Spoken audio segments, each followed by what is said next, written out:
சிந்தோ சலிலம் சலீலம் யசோகவன்னிம் ஜனகாத்மஜாயாக ஆதாய தேனைவ ததாக லங்காம் நமாமிதம் பிராஞ்சலிராஞ்சனேயம் ஆஞ்சநேயம் அதிபாடலானனம் காஞ்சனாத்ரி கமனீய விக்கிரகம் பாரிஜாத தருமூலவாசினம் பாவயாமி பவமானநந்தனம் யத்ர யத்ர ரகுநாத கீர்த்தனம் தத்ர தத்ர கிருத மஸ்தகாஞ்சலிம் பாஷ்பவாரி பரிபூர்ணலோச்சனம் மாருதிம் நமத ராட்சசாந்தகம்.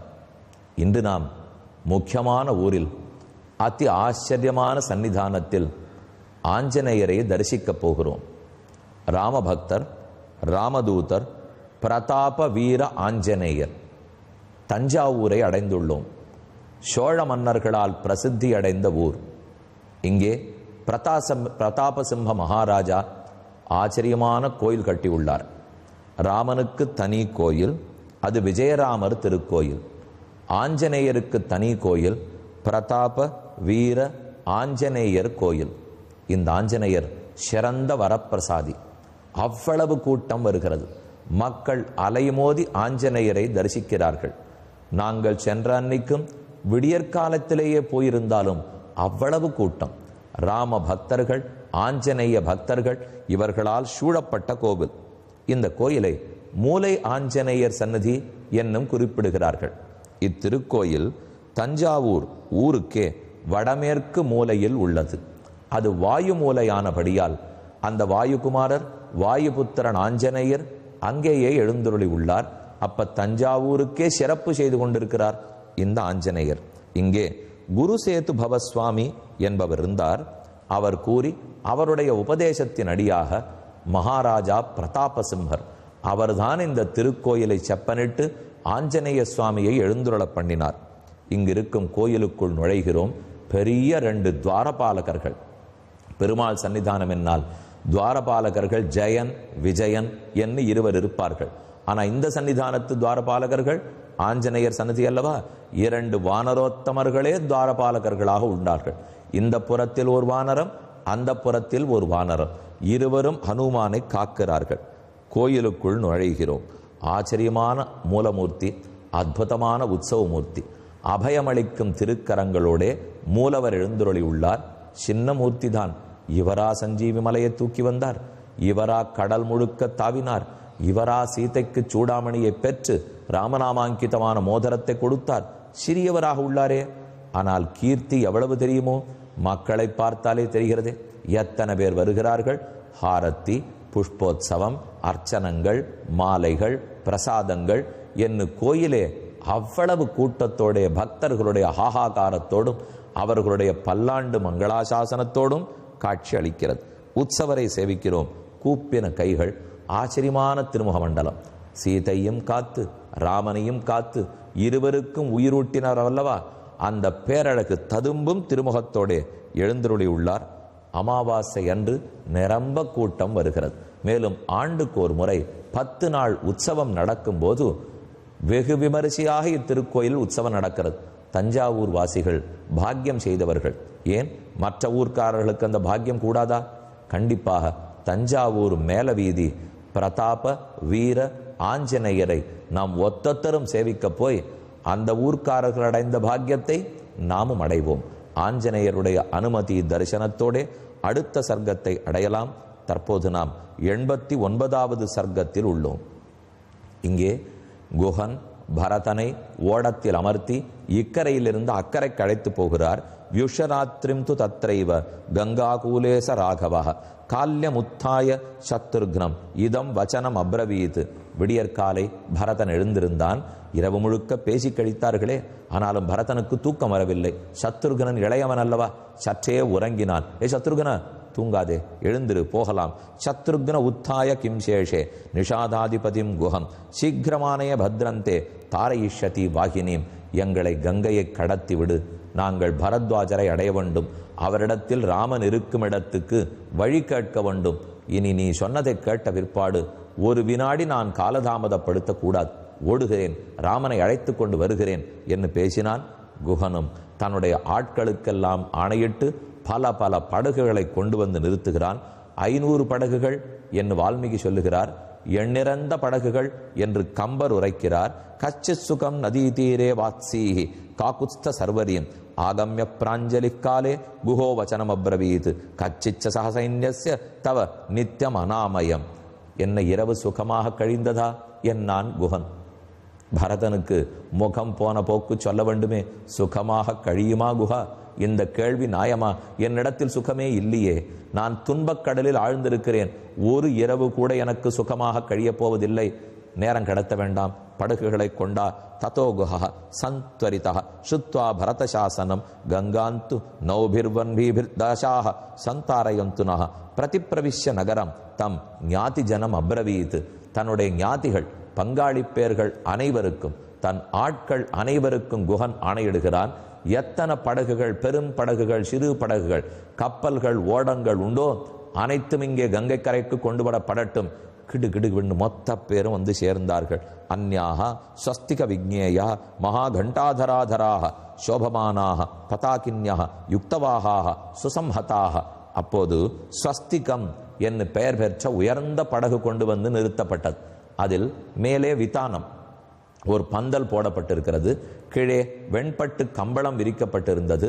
மத்தளம் வாத்தியங்கள் எல்லாம் வைக்கப்பட்டிருந்தன. பலரும் அமருவதற்கு ஏற்ற வாகனம். அந்த வாகனத்தில் பரதனையும் தம்பி சத்துருக்கனையும் 3 தேவிமார்கள், அவர்கள் மூவரையும் ஏற்றி அமர்த்துகிறான். மேற்கொண்டு ரிஷிகள் எல்லாரும், வசிஷ்டர், வாமதேவர், ஜாபாலி முதலான ரிஷிகள், ஒரு சில ரிஷிகள் படகில் வந்தார்களாம். கம்பர் கூறுகிறார், ஒரு சிலர் ஆகாய மார்க்கத்திலேயே கங்கையை தாண்டி போய்விட்டார்கள்.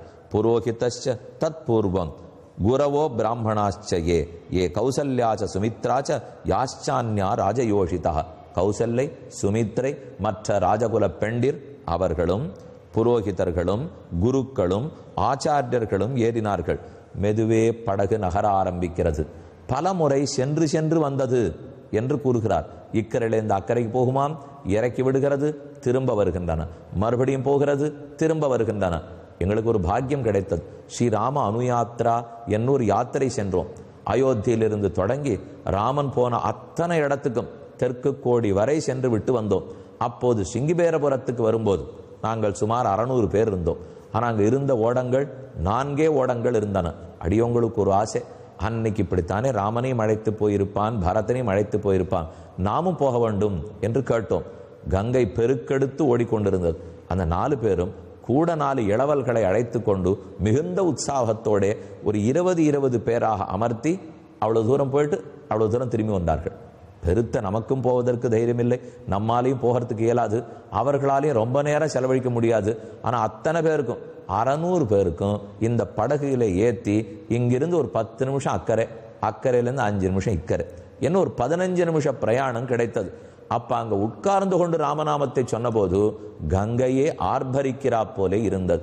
ஒன்று மற்ற பக்தர்கள், இளவல்கள், நாம் சிறு பிள்ளைகள், நமக்கு இப்படி தோணுமானால் அன்று அவர்களுக்கு எவ்வளவு தோணியிருக்கும்?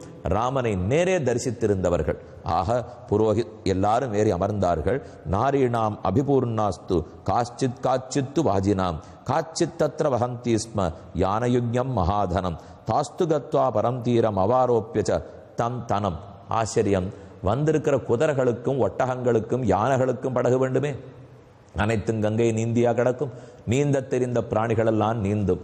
பலரும் நீந்தினார்கள், பலர் ஓடினார்கள். தங்களுக்கு தெரிந்த சிறு சிறு ராஃப்ட்னு ஆங்கிலத்தில் சொல்றோமே, நடுநடுலே மூங்கில் கழிகளை கொண்டு பண்ணப்படும் தெப்பங்கள், மிதவைகள், இப்படி தெப்பம் மிதவையை கட்டி கட்டி அதிலும் பிரயாணப்பட்டார்கள். 10 பேர், 20 பேர், 50 பேர், 200 பேர் என்று தாங்கள் இஷ்டப்பட்டு இக்கரையிலிருந்து ராமகோஷத்தோடு அக்கறை அடைக சவை ஜெயந்தாஸ்து கஜா கஜாரோகைகி பிரச்சோதிதாக தரந்தஸ்ம பிரகாசந்தே சபக்ஷா இவ பர்வதாக சாபுண்யா துவஜனீ கங்காம் தாசைகி சந்தாரிதா ஸ்வயம் மைத்ரே முகூர்த்தே பிரயயௌ பிரயாகம் அனவோத்தமம். பிரயாகை அடைந்தார்கள். இக்கரையிலேருந்து அக்கறையை தாண்டி போயிட்டால் அலகாபாத். எப்பேற்பட்ட மேளா, கும்பமேளா நடந்தது இல்லையா, அந்த அலகாபாதை சென்று அடைகிறார்கள். போகும்போதே பிரயாகை, அது பிரயாகைனா பிரயாகராஜ்.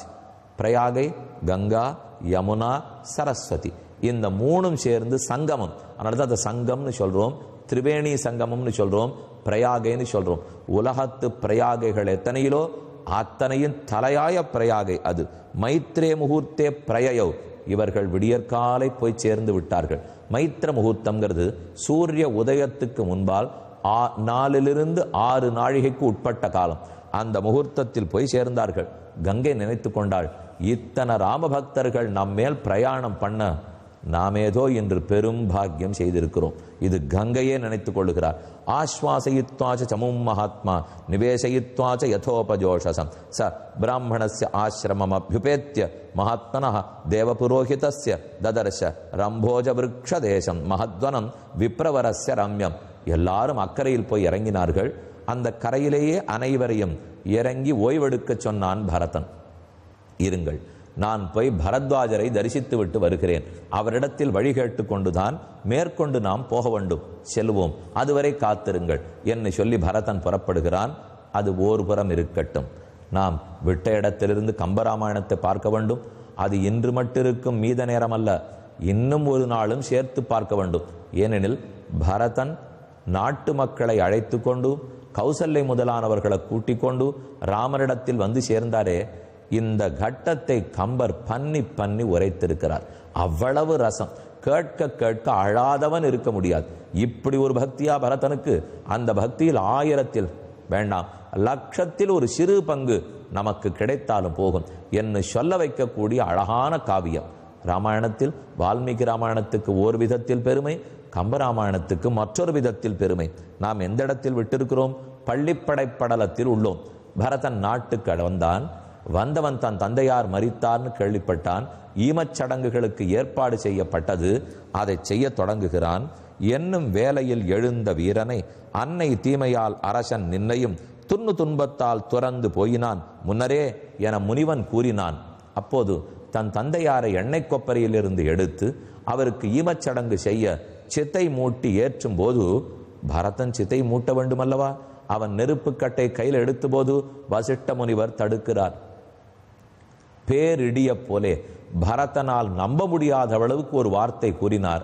பரத, உன் தாயையும் உன்னையும் மலைவி அல்லள், மகன் அல்லன் என்று தயரதன் இறுதியில் துறந்து விட்டான். ஆகவே நீ ஈமச்சடங்குகளை செய்ய அருகதை அற்றவன், உனக்கு தகுதி இல்லை, நிறுத்து என்று வசிஷ்டர் கூறினார்.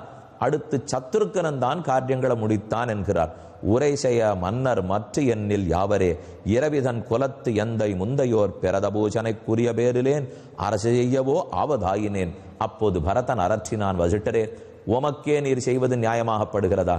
ஓர் புறத்தில் நான் மகள் அல்லன், ஆகவே ஈமச்சடங்குகளை செய்யக்கூடாதுன்னு தடுக்கிறீர். மற்றொரு புறத்தில் நாடு ராஜா இல்லாமல் போகக்கூடாது, நான் தான் முடிசூட்டி கொள்ள வேண்டும் என்று சொல்லுகிறீர். உமக்கே புரிகிறதா எவ்வளவு விரோதமாக பேசுகிறீர் என்று? நான் மகன் இல்லன் என்றால் விட்டுவிடும், எனக்கு நாடும் வேண்டாம், முடியும் வேண்டாம், அப்ப சிதையும் நான் மூட்ட வேண்டாம். நான் மகன் என்றால் நாட்டையும் கொடும், சிதையும் மூட்டவிடும். ஓர் புறத்தில் எனக்கு பிடிக்காத நாட்டை ஆள நான் மகனாக இருக்க வேண்டும், எனக்கு பிடித்த நல்ல கர்மத்தை செய்ய நான் மகன் அல்லேன். இதுதானே உம விருப்பம்?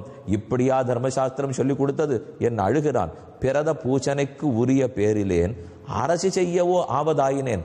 பிறந்ததற்குண்டான கடமையை செய்யறதுக்கு எனக்கு தகுதி இல்லைன்னு சொல்லிட்டீர். ஆனா என்னத்துக்கு இந்த ராஜ்யத்தினை ஆள வேண்டும்? பூவில் நான்முகன் புதல்வன் ஆதியாம், தாயில் மன்னர் தன் தரும நீதியால் தேவராயினார் சிறுவனாகியே ஆவ நான் பிறந்து அவத்தான் ஆனவா?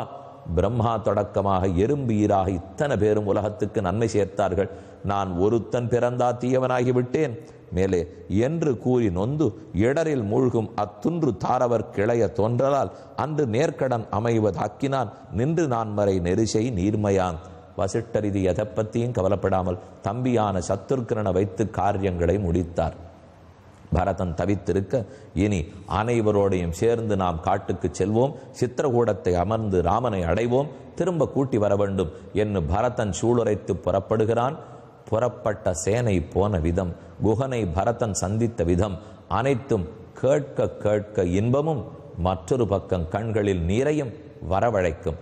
கண்டிப்பாக தரிசிப்போம். பிரதாப வீர ஆஞ்சநேயரிடத்தில் தஞ்சை மேலவீதி கோயிலிருந்து விடை பெற்று கொண்டு அதே தஞ்சாவூரில் ராமர் கோயிலை அடைவோம்.